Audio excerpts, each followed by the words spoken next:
The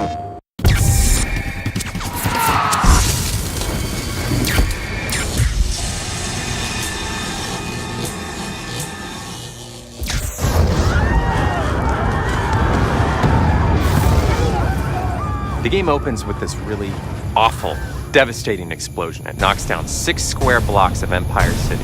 Hurts and kills, thousands of people. But somehow you survive. You have these crazy electrical powers.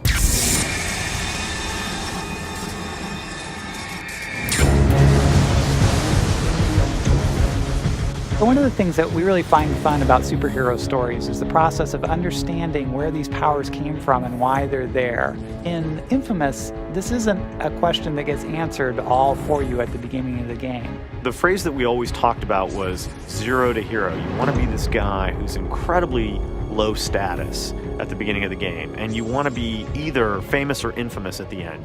You become this superhuman person. Do you use that for good or for evil? The sorts of decisions you make like that, minute to minute, affect how the whole city reacts to you.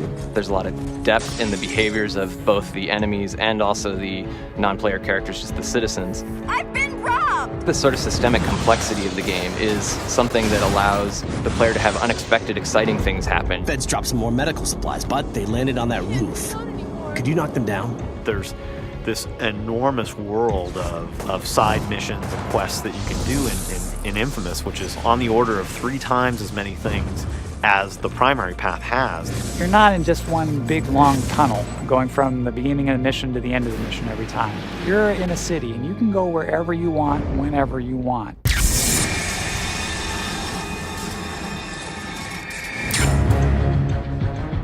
The cutscenes really were an attempt to tell stories that feel genuine in a graphic novel sense. They don't feel like we're exploiting the genre.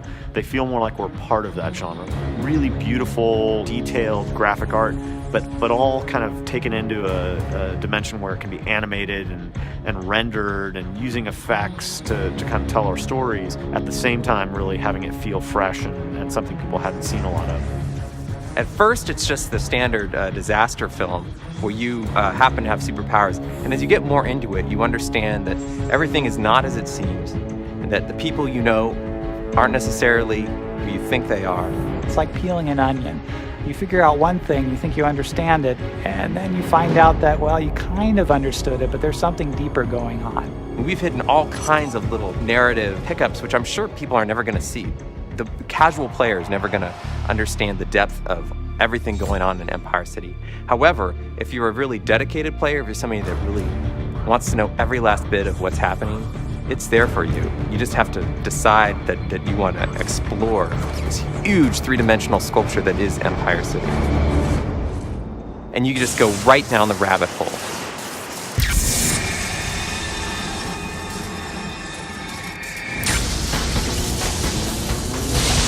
We are asking a critical thing of our players and our viewers, which is to believe that someone could get electrically superpowered. And that's kind of the gateway to the whole game.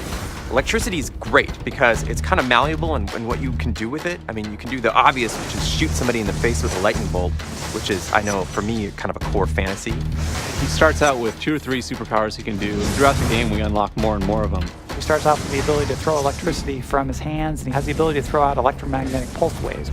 It's an electric wave that's traveling out in front of him. Everything from that to the really crazy stuff you might expect with lightning, which is calling down a massive thunderstrike. They're more conventional things like grenades and rockets, but we've framed them in a way that it is Cole using and extending his powers. Over the course of the game, you end up getting another 15 or 16 powers, and those powers, in addition to the ones you start off with, are all upgradable, at least 3 ways, and most of them actually end up having good and bad upgrades you can do depending on how you're playing the game. If you multiply it all out, I think you got over 80 powers that you end up with. Cole is very dependent on electricity, and while it's a source of his strength, there are also a lot of weaknesses associated with that. I'm so totally grateful. You're a lifesaver. One of his powers is that he can kind of resuscitate people who are injured, or on the other hand, he can drain the electricity from people in the game and use that to fuel his own superpowers. Anytime that there's an interesting resource that the character wants that inherently hurts someone else, you're faced with this choice of, I want this thing, am I willing to hurt this person to get it? So in a lot of ways, he's kind of challenged by this gift.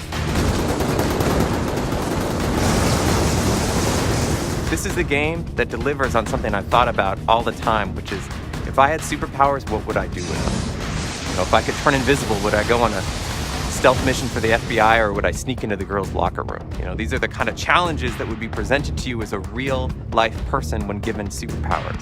We really wanted to kind of take you through that journey that you read about in graphic novels and you see on superhero movies. We wanted you to play that.